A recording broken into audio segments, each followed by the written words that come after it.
In this series of videos, we're going to be taking a look at the synthesis, decomposition, and combustion reactions.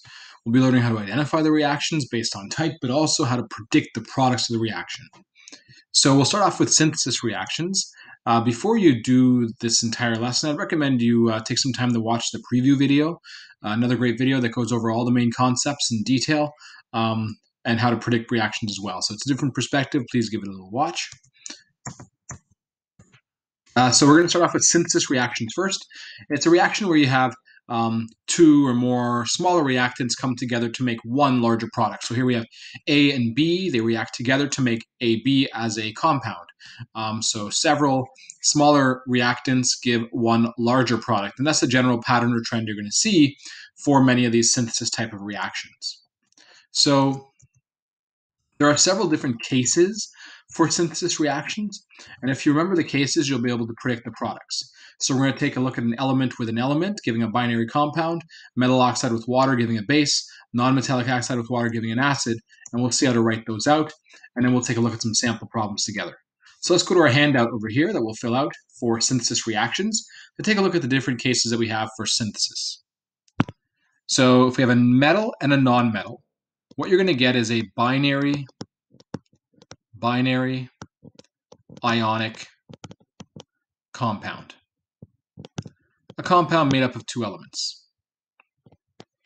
And so if you want to predict that product, what you would do is you would take a look at the two elements that are there. So for example, Ca and O2. They're coming together. You have two reactants here. They fit the metal and non-metal category. And so they're going to be a synthesis. They're going to have a synthesis reaction where a binary ionic compound is going to form. And what's the formula for that? Well, you simply do the crisscross between the metal and the non-metal using your charges from the periodic table. So Ca plus 2, O minus 2, crisscross. You get Ca2O2, reduce, and you get CaO. And so as long as you know what your charges are, you can do the crisscross and reduce, and you get your compound there.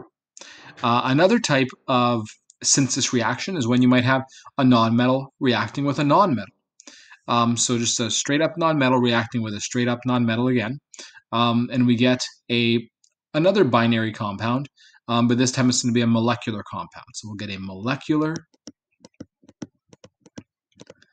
compound.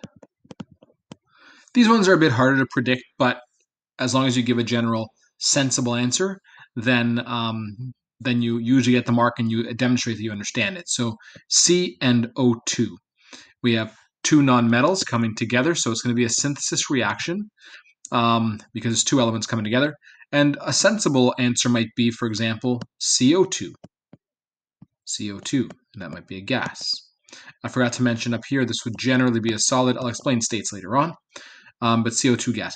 Or you might have said, so this is an or. You don't have to put the or here, but I'm just going to put, someone might have said CO.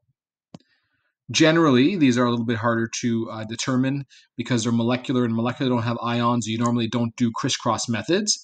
You could draw a Lewis structure, or you could do a fake crisscross that actually does kind of work. You can just put C4O2, crisscross it, and you get C2O4, and you reduce like that, and you get CO2. So it does work in many cases, just not all cases, and it's also a little bit incorrect to do that just because, again, you don't really have ions for molecular compounds. They actually bond and share electrons, but it does work out for the most part. Usually you'll be asked to predict molecular compounds like this that are a bit more straightforward with compounds you might already know. Then we have our non-metallic oxide in water, and also our metallic oxide in water. Let's start off with the metal oxide in water. If you have a metal oxide reacting with water, you'll get a base.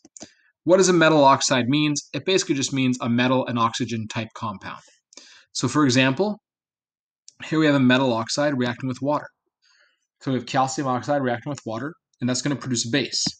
How do we know what the formula is for a base? Well, we simply do a crisscross between the metal in the metal oxide and hydroxide. So Ca plus 2, OH minus 1, crisscross, and you put CaOH CO2, and generally that's aqueous.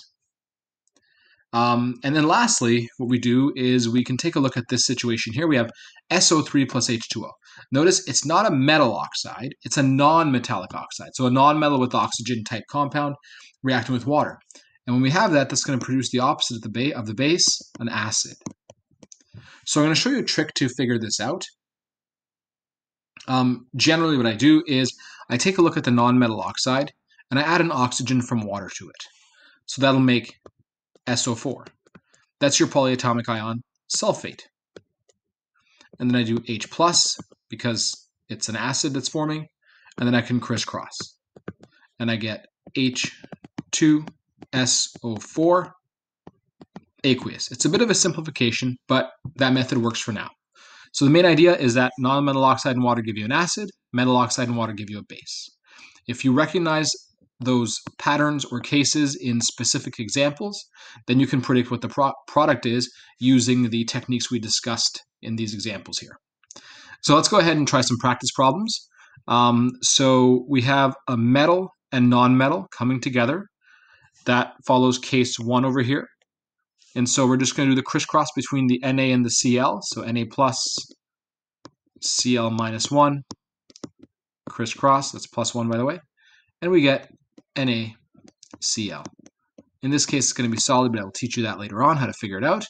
And then you can go ahead and balance it. So we need 2 chlorines. Now we have 2 sodiums, a 1 there, and it's balanced. Let's take a look at the next one here. We have MgO plus H2O. You'll notice this is a metal oxide and water, and so it's going to make a base. Our base is going to be the crisscross between magnesium and hydroxide. So I'm just going to do that work over here. Magnesium is plus 2. Hydroxide is minus 1 from our polyatomic ion tables. Crisscross, and we get Mg, OH, 2, and we'll put aqueous since it's a base. And last but not least, let's do this CO2 and H2O.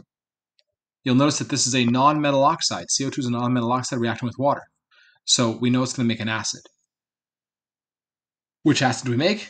Well, let's add an O to the CO2 there, and it'll make CO3, which is carbonate, which is minus 2. We'll crisscross it with plus 1 hydrogen, and we'll get carbonic acid, H2CO3, aqueous, because it's an acid. Let's go back and balance. I didn't balance the previous ones above. Let's just make sure they are balanced. So over here I have 2 H's, 2 O's, 2 H's, 2 O's. Yeah. So that one is balanced. I can just put 1 and 1 and 1, fully balanced. This one here I think also looks balanced. So since it's all balanced, I'll just put 1, 1, and 1. They're already balanced. So that was those examples were synthesis reactions. Don't forget these little question mark boxes. The formatting's off. They just mean arrows, where you take 2 or more reactants and make one larger product in the end. So several things coming together to make one. Synthesis means to build, to make. So let's just go make sure we got everything covered there. So we did all those examples in the questions there. And just a couple tips on how to spot or determine your states. So generally, the metals, which are on the left side of your periodic table, or left side of the ladder on the periodic table for the metalloids, are going to be solid except for mercury. And how do you know that? How do you remember that? Well, if you go to your periodic table, you'll take a look at the color of the font. Remember that the black font is solid at room temperature. Okay, the red is gas at room temperature, and the blue is liquid at room temperature. So that's what you'll use for the most part to determine what your states are for various substances. Remember, the diatomics are gases, H2O2, F2N2, Cl2, except for Br2, which is liquid, and I2, which is a solid. Acids and bases, we're generally going to put aqueous. And then there are other compounds that will either tell you or you'll be able to determine once we start to use a special chart later on in this unit. In the next video, we're going to go ahead and take a look at decomposition reactions.